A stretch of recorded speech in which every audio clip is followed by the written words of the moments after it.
আসসালামু আলাইকুম প্রিয় দর্শক,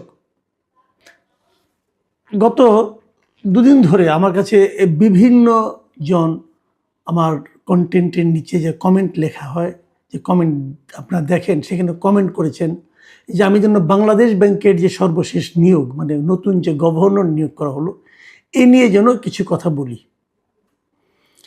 এবং প্রথম দিন থেকে শুরু হয়েছে, আমি দেখছিলাম, আমি এ নিয়ে বিভিন্ন টেলিভিশনে টক শোতে আমি কথা বলেছি, কিন্তু আমার নিজের চ্যানেলেও বলার জন্য অনেকে রিকোয়েস্ট করেছেন। আমি আগে বহুবার আপনাদেরকে বলেছি, আমি অর্থনীতি ভালো বুঝি না, কিন্তু সাধারণ মানুষ হিসেবে কিছু কমন সেন্স তো আছে।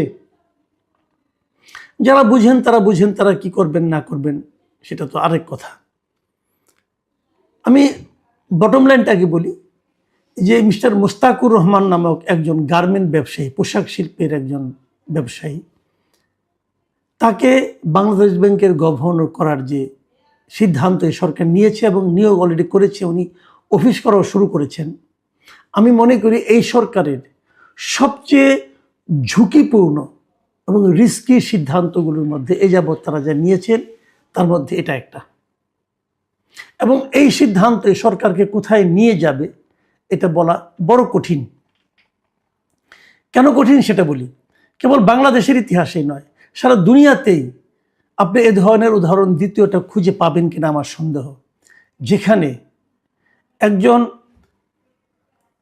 ব্যবসায়ীকে একটা দেশের আপনার ব্যাংকের যে রাষ্ট্রীয় যে ব্যাংক, ফেডারেল ব্যাংক যেটাকে বলি অনেক জায়গায় আপনার, আমাদের এখানে যে মূল যে ব্যাংক, রাষ্ট্রীয় ব্যাংক বাংলাদেশ ব্যাংক যেটা আছে, সেই ব্যাংকের গভর্নর বানানো হয়, এরকম ঘটনা খুঁজে পাওয়া কঠিন। তার উপর সেই ব্যবসায়ী, যিনি যে ব্যবসা প্রতিষ্ঠানের মালিক অথবা মূল লোক, সিইও অথবা এমডি ছিলেন, সেটা এমন একটা ব্যবসা প্রতিষ্ঠান যে ব্যবসা প্রতিষ্ঠান নিজেই ঋণ খেলাপি এবং অনেক বিশেষ বিবেচনায় উনি তার ঋণকে পুনঃতফসিলীকরণ করতে পেরেছেন। ব্যাপারটা সহজ করে বলি, পুনঃতফসিল ওনার একটা বিশাল অঙ্কের ঋণ, প্রায় 89 কোটি টাকার ঋণ। সেই ঋণটাকে উনি দিতে পারছেন না, ঋণ খেলাপি হয়ে যাচ্ছেন। সেখান থেকে বলছে, ঠিক আছে তুমি তাহলে অল্প কিছু দাও, দিয়ে তুমি ঋণটাকে আবার নিয়মিত কিস্তি দেওয়া শুরু করো। ওই 2% না কত পার্সেন্ট দিয়ে উনি সেটাকে 10 বছরের মেয়াদে এই ঋণটাকে আবার চালু করার চেষ্টা করেছেন। উনি একবার ব্যর্থ হওয়ার পরে উনি বিশেষ বিবেচনায় পেয়েছেন। বিশেষ বিবেচনা কেন? কারণ উনি বিএনপির রাজনীতির সঙ্গে খুব জড়িত ছিলেন, এতটাই জড়িত যে বিএনপির যে নির্বাচন পরিচালনা কমিটি ছিল, সেই কমিটির উনি একজন শীর্ষস্থানীয় সদস্য ছিলেন। তার এই নিয়োগটা হয়েছে রাজনৈতিক নিয়োগ। এটা হতে পারে, আমি কিন্তু এটা রাজনৈতিক নিয়োগ আপত্তি নেই, আমার আপত্তি নেই এই কারণে, একটা রাজনৈতিক দল নতুনভাবে ক্ষমতায় এসেছেন, তারা তো রাজনৈতিক ব্যক্তিকে নিয়োগ করবেন, তার রাজনীতির সঙ্গে যারা জড়িত, তার রাজনীতিকে যারা বিশ্বাস করেন, উনি তো তাদেরকে নিয়োগ করবেন, এটা হতে পারে। কিন্তু আমার কথাটা হলো কি, আপনার রাজনীতি যারা বিশ্বাস করে, তার মধ্যে আপনি একজন ব্যাংকার পান নাই, একজন অর্থনীতিবিদ পান নাই, ওনাকে আনতে হবে কেন?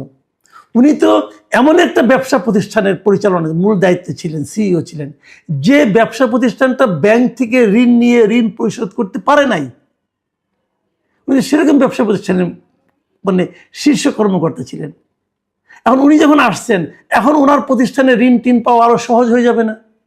এটা তো একদিক দিয়ে কনফ্লিক্ট অফ ইন্টারেস্ট হলো তো, সেটা কেন করলেন আপনারা? এবং এটা বললাম তো, দ্বিতীয় আরেকটা উদাহরণ আপনারা খুঁজে বের করতে পারবেন না। আমি দেখলাম যে আমাদের অর্থমন্ত্রী মিস্টার আমির খুসরো মাহমুদ চৌধুরী, উনিও একজন ব্যবসায়ী, উনি বলছেন যে সরকার এই কাজটা করেছে, সরকার এটা করতে পারে। হ্যাঁ পারে, সরকার অবশ্যই পারে, কিন্তু আমি কি প্রশ্ন করতে পারি না সরকার কেন পারে? এই প্রশ্ন করার অধিকার কি আমাদের নাই? নিশ্চয়ই আছে। এখন সেই প্রশ্নটাই আমরা করছি, ভাই আপনারা এই কাজটা করলেন, কেন করলেন, একটা ব্যাখ্যা দেন।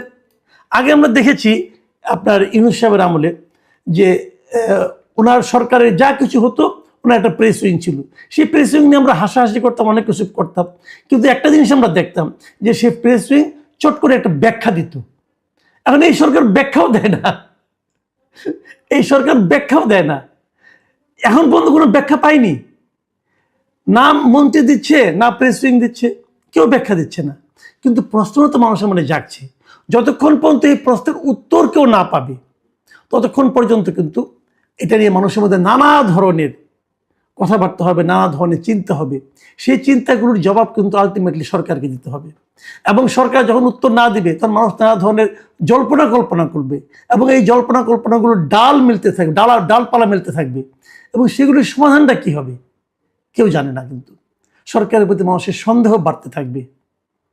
এবং তারও চেয়ে বড় কথা, একটা বাংলাদেশ ব্যাংকের গভর্নরের যে দায়িত্ব, সেই দায়িত্ব পালন করার কোনো অভিজ্ঞতা যে লোকের নাই। ওই কাজটা কি? ব্যাংকিং সেক্টরগুলির মধ্যে একটা আস্থা ফিরিয়ে আনা। এই লোক যে পারবে তার কি প্রমাণ আপনারা পেয়েছেন? বরং উনি তো ব্যাংকের টাকা নিয়ে টাকা দেন না, এই ইতিহাস উনি তৈরি করেছেন নিজের জীবনেই। সেটা কিভাবে সমাধান হবে আমরা কিন্তু কেউ বিষয়গুলো জানি না। সারা দুনিয়ার কাছে কি মেসেজ যাচ্ছে এটাও জানি না। আমি মাঝে মাঝে ইউনূস সরকারের সমালোচনা করতে গিয়ে আমি এটাও বলতাম যে ইউনূস সরকারের সবচেয়ে যদি একটা সাফল্য আমি পাই, সেই সাফল্যটা ছিল ব্যাংকিং সেক্টরের সাফল্য। আগের যিনি ছিলেন আহসান এস মনসুর, ওনার অনেক ব্যক্তিগত অনেক সীমাবদ্ধতা আছে। উনি ব্যাংকগুলিকে মার্জ করতে যেয়ে, ইসলামী ব্যাংকগুলিকে মার্জ করতে যেয়ে ব্যাংকগুলির মধ্যে একটা অসন্তোষ তৈরি করেছেন, এটাও ঠিক। প্রায় বিশাল সংখ্যক গ্রাহককে উনি ক্ষতিগ্রস্ত করেছেন, ওটাও ঠিক। কিন্তু পাশাপাশি এটাও আপনাকে মানতে হবে যে উনি বাংলাদেশ থেকে বিদেশে অর্থ পাচারটাকে বন্ধ করতে পেরেছিলেন, এবং ব্যাংকিং সেক্টরটাকে উনি একটা নিয়মের মধ্যে আনতে পেরেছিলেন। সেই অবস্থায় এই ভদ্রলোকের কর্মকাণ্ড কতটুকু আলটিমেটলি ওনার এই ধারাবাহিকতাকে রক্ষা করতে পারবে, এটা নিয়ে কিন্তু আমার মনে বিস্তর সন্দেহ আছে। আরেকটা বিষয় আমি বলি।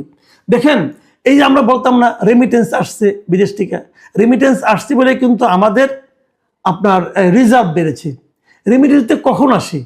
যখন নাকি দেশের ডলারের দাম এবং দেশের মুদ্রানীতি এবং দেশের অর্থনৈতিক অবস্থা একটা স্থিতাবস্থা আসে, মানে অস্থিরতা কম থাকে, তখনই কিন্তু রেমিটেন্সটা লোকে পাঠায়। সেই অস্থিরতাটা কিন্তু আহসান এস মনসুর সাহেব দূর করতে পেরেছিলেন। এই লোক আসছে, সেটা কিছু পারবে এখন? এটা হতো অনেকে বলে যেটা না হয়ে তো কোনো উপায় ছিল না। কারণ আমাদের দেশের যে সংসদ সদস্য হয়েছে এই দেশে এখন, তাদের 60% সদস্যের কিন্তু মূল পেশা হলো ব্যবসা, এবং 62% মন্ত্রীর, মানে মন্ত্রী পরিষদের 62% পেশা হলো ব্যবসা।